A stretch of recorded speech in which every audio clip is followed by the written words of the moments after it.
Alors, chers amis, bonsoir. Ce soir, nous sommes dans une réunion un peu particulière puisque des primaires, on n'en a jamais fait. Donc, nous innovons, comme dans l'ensemble de la France, sur un scrutin qu'on offre aux Français, qui est un choix pour eux de désigner celui ou celle qui certainement affrontera Sarkozy au second tour de la présidentielle en mai.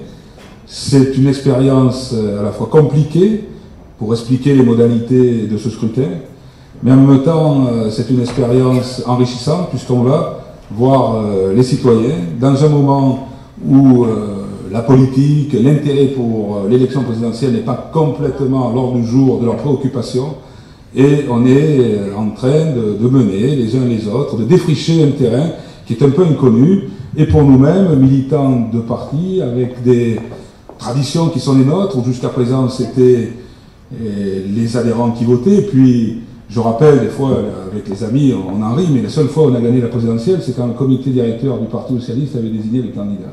Donc on est dans un autre, maintenant, moment démocratique. Les gens ont envie de participer, on le voit à travers les sondages, où le niveau d'envie de participer est important et augmente semaine après semaine.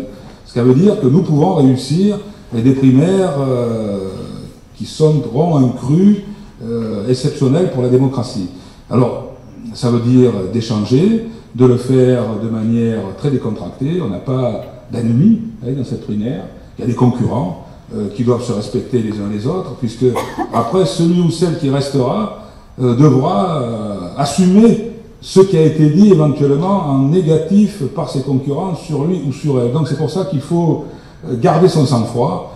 Il faut à la fois montrer qu'il y a des différences, parce qu'autrement il n'y aurait pas plusieurs candidats, mais que ces différences n'empêchent pas les rassemblements et qu'elles ne doivent pas conduire à des paroles qui peuvent parfois être définitives et dont l'adversaire se servira.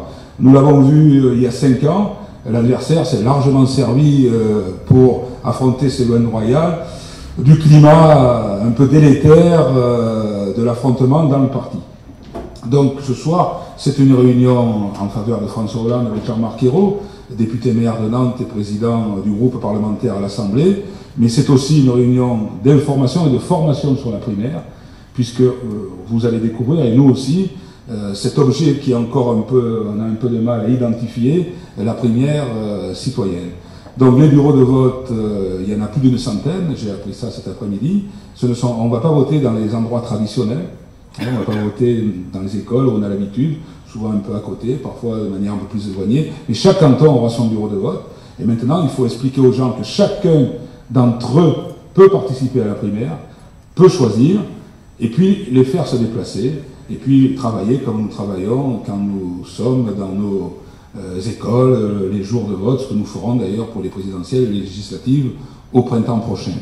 Moi, je ne vais pas en dire plus, sauf que nous sommes un certain nombre à avoir choisi François Hollande. Nous ne le faisons pas contre les autres amis qui se présentent. Nous connaissons pour un certain nombre d'entre nous François. Il est venu très souvent dans ce département du Var. Il est venu quand c'était pas facile. Il est venu quand il y avait le Front National qui était à Toulon. Il nous a aidés à affronter cette épreuve. Il a été présent pour les cantonales au mois de mars, où chacun se souvient du meeting que nous avons organisé au Palais Neptune. Et je crois que lorsqu'on voit, pas la transformation de François, ceux qui le connaissent savent que finalement, les qualités que les Français sont en train de lui reconnaître, ceux qui le connaissent savaient qu'il les avait et qu'il les portait en lui.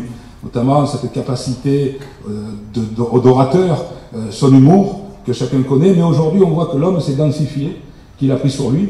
Il y a une transformation physique, mais qui a aussi un impact, je pense, sur la façon dont il a de s'adresser aux Français avec sérieux et gravité, parce que la situation est grave.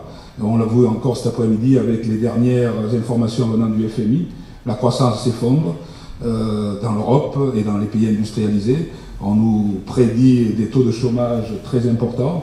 On voit que les peuples souffrent en Grèce, en Irlande, en Espagne, au Portugal, et que les politiques d'austérité, finalement, ne règlent pas grand-chose. Au contraire, elles aggravent même la dette qui est un point très important et très négatif dans nos pays. Donc on est peut-être à un moment de mutation de nos sociétés où le logiciel qui a été le nôtre, celui de la social-démocratie, le logiciel traditionnel, il est peut-être à un moment où on a besoin d'hommes qui réfléchissent de manière un peu différente et qui portent un projet à la fois clairvoyant et audacieux, mais qui ne fassent pas trop preuve de démagogie, parce qu'on sait très bien que la démagogie, elle se paye cash après au niveau de nos concitoyens, et Sarkozy est là pour s'en souvenir.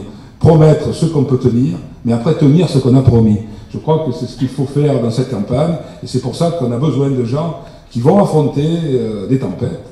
Et je pense que la personne que nous avons choisie, les gens qui sont dans cette salle, Mireille, Robert, Nicole, Charles, les amis conseillers municipaux, les amis maires qui sont dans cette salle, et puis tous ceux qui n'ont pas pu se déplacer, c'est la première réunion que nous faisons un choix en conscience, parce que je pense que nous défendons celui d'abord qui peut gagner, et celui qui a le plus envie, je pense, de gagner aujourd'hui. Donc je vais vite laisser la parole à Jean-Marc, qui vient de Nantes, je le remercie. On parlait tout à l'heure avec un journaliste de Matin des problèmes des transports collectifs, et j'ai écouté ce qu'il a dit aux journalistes. Ça nous fait un peu rêver, comme Toulonnais, le bilan de la belle ville de Nantes en matière de transport collectif, et on aimerait être aussi bien doté et noté que les SAMU. Je passe la parole à Jean-Marc en le remerciant une fois encore d'être venu jusqu'ici ce soir.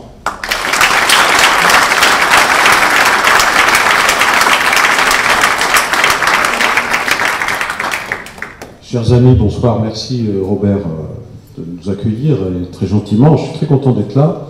Je voudrais remercier aussi Mireille Pirano, qui est la première secrétaire de cette fédération, et qui me disait à l'instant que la quasi-totalité des élus socialistes soutenaient la candidature de François Hollande.